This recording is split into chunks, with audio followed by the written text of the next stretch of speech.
हलफनामा देना होगा या देश से माफी मांगनी होगी, तीसरा विकल्प नहीं है। आपके माध्यम से मैं यह भी कहना चाहता हूं, अगर 7 दिन में हलफनामा नहीं मिला तो इसका अर्थ ये सारे आरोप निराधार हैं। अगर आगे चलें तो ज्ञानेश गुप्ता जी ने राहुल गांधी पर बिना नाम लिए तमाम बातें कही।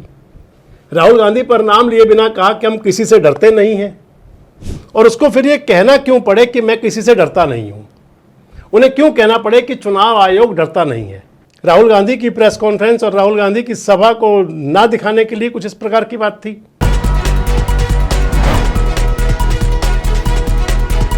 दोस्तों नमस्कार, मैं संजय मग्गू और मौजूद हैं देश रोजाना के डिजिटल मीडिया मंच पर। एक कहावत आपने सुनी होगी, बड़ी प्रचलन में रहती है, खोदा पहाड़ निकली चुहिया। और उससे आगे जाके कहते हैं खोदा पहाड़ निकली चुहिया वो भी मरी हुई। इस उक्ति को आप जोड़ सकते हैं ज्ञानेश गुप्ता की प्रेस कॉन्फ्रेंस के साथ में। आप सभी ने कल देखी होगी, रविवार को प्रेस कॉन्फ्रेंस की थी भारत के चुनाव आयोग ने, इलेक्शन कमीशन ऑफ इंडिया ने। तीनों चुनाव आयुक्त उस बैठक के अंदर बैठे थे और मुख्य चुनाव आयुक्त ने उस प्रेस कॉन्फ्रेंस को संबोधित किया था। प्रेस कॉन्फ्रेंस के अंदर ज्ञानेश गुप्ता ने तमाम प्रकार की बातें कही।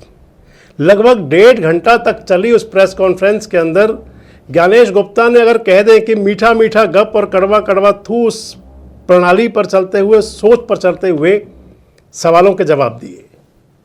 ज्ञानेश गुप्ता ने पहले तो अपनी सारी बातें कही और उसके बाद में जब मीडिया कर्मियों के सवाल उनके सामने थे तो जिस सवाल का जवाब उनको रास आ रहा था वो तो दे दिया, लेकिन जो सवाल उनको पसंद नहीं आ रहा था तो उसको उन्होंने सिरे से नकार भी दिया। ज्ञानेश गुप्ता ने अपनी प्रेस कॉन्फ्रेंस के अंदर जो प्रमुख बातें कही, उसके अंदर पहली बात तो उनकी वही थी एसआईआर को लेकर के। एसआईआर को लेकर के उन्होंने कहा कि देश के राजनीतिक दलों ने ही उनसे मांग की थी। एक बार सुनिए ज्ञानेश गुप्ता ने क्या कहा था। न तो कोई विपक्ष है, न तो कोई पक्ष है, सब समकक्ष हैं। चाहे किसी भी राजनीतिक दल का कोई भी हो, चुनाव आयोग अपने संवैधानिक कर्तव्य से पीछे नहीं हटेगा। पिछले 2 दशकों से लगभग सभी राजनीतिक दल मतदाता सूची में त्रुटियों के सुधार के लिए मांग करते रहे हैं और इसी मांग को पूरा करने के लिए ही चुनाव आयोग ने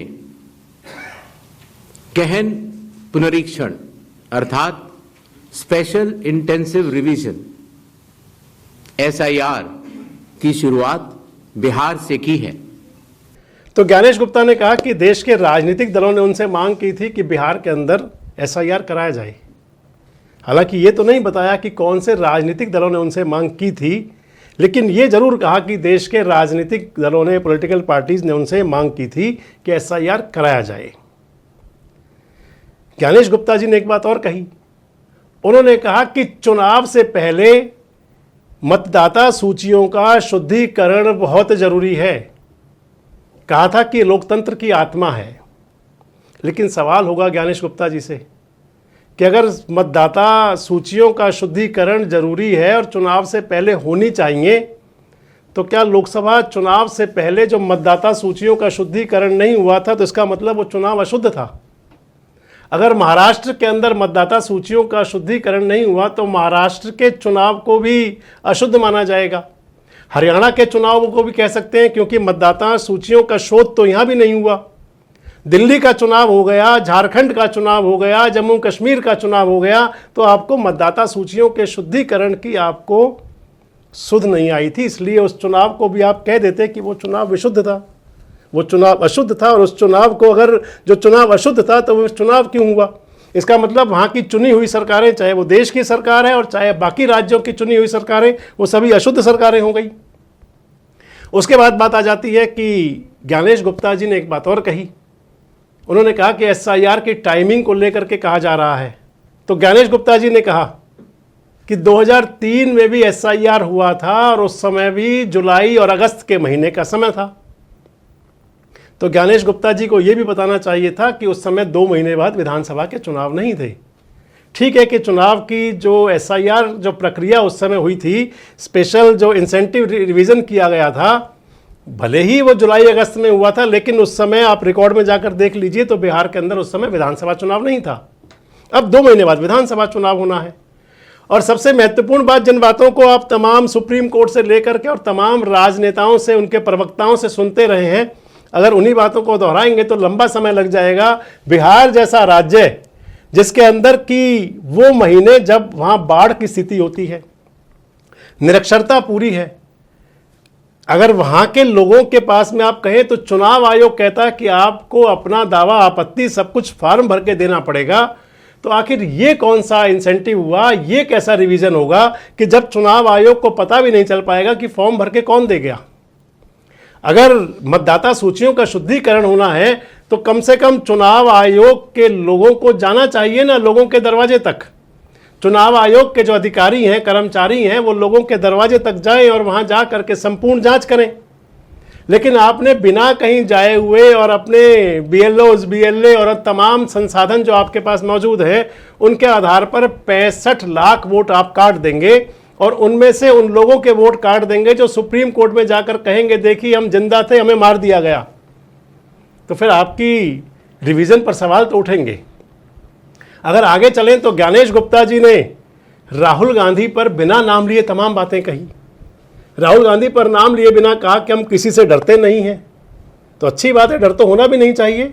और संवैधानिक पद पर बैठे हुए व्यक्ति को आखिर किसी का क्या डर, और उसको फिर ये कहना क्यों पड़े कि मैं किसी से डरता नहीं हूं। उन्हें क्यों कहना पड़े कि चुनाव आयोग डरता नहीं है।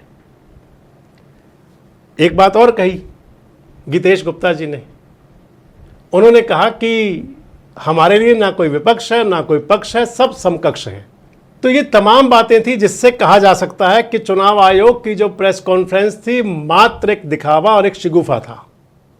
हालांकि आज तमाम प्रकार की बातें चल रही हैं। और सबसे बड़ी बात टाइमिंग की, जो चुनाव आयोग ने कही थी, मुख्य चुनाव आयुक्त ने कही थी, वो कल की प्रेस कॉन्फ्रेंस पर भी जाएगी। जब इधर चुनाव आयुक्त प्रेस कॉन्फ्रेंस कर रहे थे तो उधर बिहार के अंदर राहुल गांधी भी मीडिया के सामने अपनी बात को रख रहे थे। अगर टाइमिंग को कहें तो ये बहुत ज़बरदस्त एक शेड्यूल था टाइमिंग का, कि शायद राहुल गांधी की प्रेस कॉन्फ्रेंस और राहुल गांधी की सभा को ना दिखाने के लिए कुछ इस प्रकार की बात थी। अगर आगे चलते हैं तो मुख्य चुनाव आयुक्त ने और कई सारी बातें कही। इसके अंदर एक प्रमुख बात कह सकते हैं कि मुख्य चुनाव आयुक्त ने कहा कि जो वीडियो रिकॉर्डिंग है CCTV की, हम उसको सार्वजनिक नहीं कर सकते। तो सार्वजनिक करने के लिए तो कोई बात ही नहीं चल रही थी। यही तो कहा जा रहा था कि चुनाव आयोग, क्योंकि मुख्य चुनाव आयुक्त ने कहा कि 45 दिन के अंदर अगर किसी पार्टी को कोई ऐतराज है तो वो कोर्ट में जा सकता है, लेकिन आप उनको CCTV फुटेज आप उनको देंगे नहीं, आप उनको मतदाता सूचियां उपलब्ध कराएंगे नहीं, आप उनको डेटा देंगे नहीं और कहेंगे कि आप चले जाइए कोर्ट में। फिर आप कहेंगे कि 1.25 साल बाद चुनाव होने के बाद आप कह रहे हैं, तो वो बेमानी बातें हैं। लेकिन सवाल यहां एक और जरूर आएगा कि अगर आप ये बताना चाहते हैं कि CCTV फुटेज हम इसलिए नहीं देख सकते, कह रहे थे मुख्य चुनाव आयुक्त महोदय कि बहन बेटियों की बात है, तो उसके अंदर ऐसे कौन से तस्वीर होती हैं जिसको कि दिखाने से कहीं कोई मर्यादा या गरिमा भंग हो रही है, और इस प्रकार की कोई मांगेगा भी कौन। तो यानी कि चुनाव आयुक्त की और चुनाव आयोग की तमाम जो बातें थी, उनसे कहीं ना कहीं, भले ही वो कह रहे हो कि नाम पक्ष हैं नाम विपक्ष हैं बल्कि समकक्ष हैं, वो कहीं खुद पर ही क्वेश्चन मार्क खुद से लगा रहे थे अपनी बातों के साथ भी।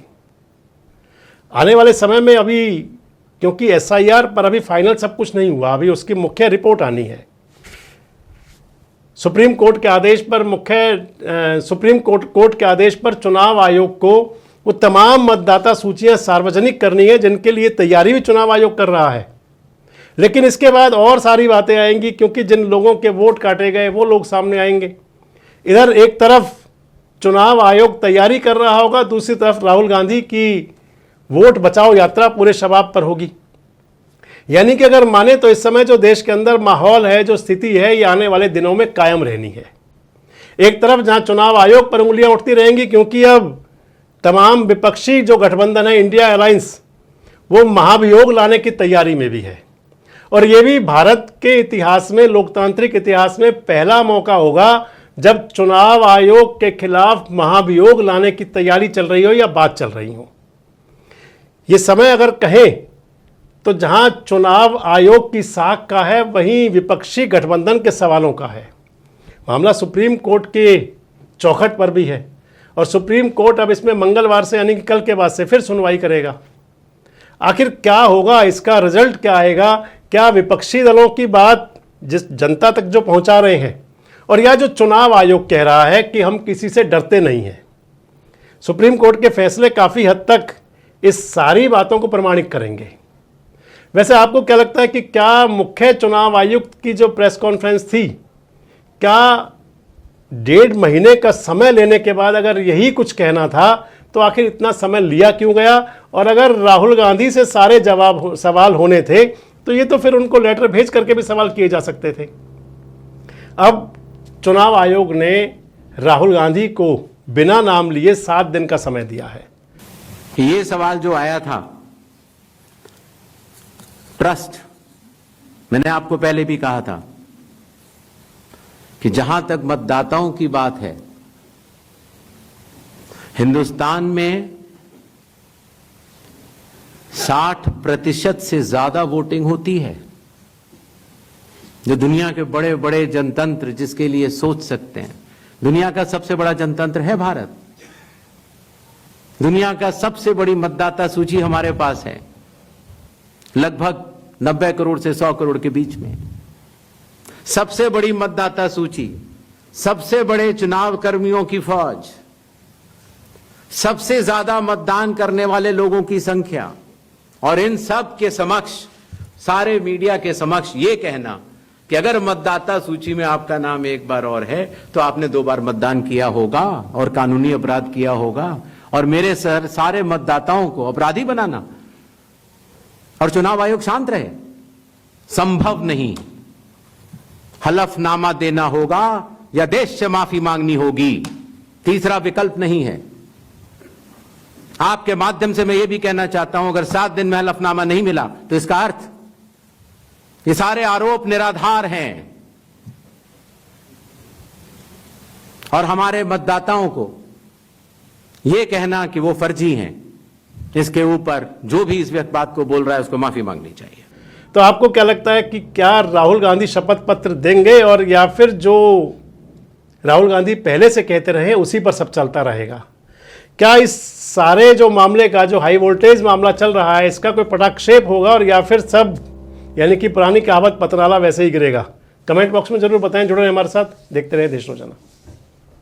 ठीक है, हमारे साथ जुड़े रहने के लिए सब्सक्राइब करें देश रोजाना के YouTube चैनल को, और नई वीडियो की नोटिफिकेशन पाने के लिए बेल आइकन जरूर दबाएं। अगर आप ये वीडियो Facebook या Instagram पर देख रहे हैं तो पेज को लाइक और फॉलो जरूर करें और ज्यादा से ज्यादा शेयर करें।